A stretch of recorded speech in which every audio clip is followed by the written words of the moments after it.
நாட்டு புடலங்காய் கல் கட்டி தொங்க விட்ருக்குறேங்க. இது கிட்டத்தட்ட 6 அடி வளரக்கூடியது. பந்தல்லாம் ரெடி. இன்னும் 1 மந்தில் கொடி நல்லா வந்துடும், காயும் வச்சிடும்.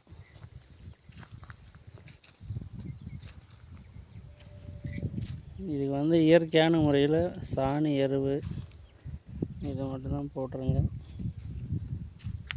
இதுக்கு வந்து எந்த ஒரு இங்கிலீஷ் மெடிசன் கிடையாது. நல்லா ஒரு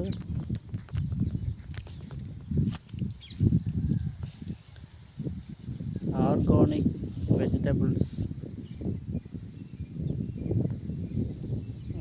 பந்தல் பாவக்காய் பந்தலும் இப்படி தான் போடணும், புடலங்காய் பந்தலும் இப்படி தான் போடணும். டெம்பிள் பாருங்கள், பக்கத்துலேயே கோவில் இருக்குது.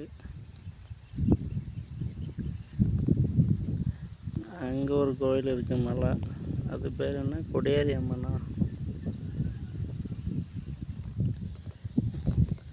அழகான விவசாயம். ஆனால் விவசாயத்துக்கு வந்து எந்த ஒரு ஸ்டேட்டும் இது வரைக்கும் வந்து முக்கியத்துவமே கொடுக்கல.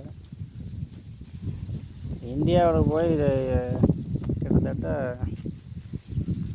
டெல்லியில் போய் போராடினாங்க 6 மாதம். எலியெல்லாம் சாப்பிட்டாங்க.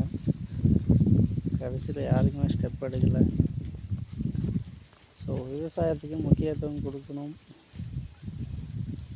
கொடுப்பீங்கன்ற நம்பிக்கை இருக்குது. தென்னை மரத்தில் தேங்காயை பாருங்கள், மாங்காய் சைஸ் தான் இருக்குது. ஏன்னா தண்ணி இல்லை. விவசாயிங்களுக்கு யாருக்குமே ஃப்ரீ சர்வீஸ் கொடுக்குறதில்ல. மெயினாக தான் சர்வீஸ் கொடுத்தீங்கன்னா தானே தேங்காய் நல்லா வளரும், தண்ணி விட முடியும். ஆயில் மோட்டரை வச்சு தான் நிறைய யூஸ் பண்ணிகிட்ருக்காங்க. டீசல் வைக்கிற விலைக்கு எவ்வளோ டீசலை வாங்கி ஊற்றி விவசாயம் பண்ணுவாங்க சொல்லுங்கள் காய்ஸ். ஸோ அதனால் விவசாயத்துக்கு முக்கியத்துவம் கொடுங்க. தமிழ்நாடு அரசை கேட்டுக்கொள்கிறேன். தேங்க்யூ.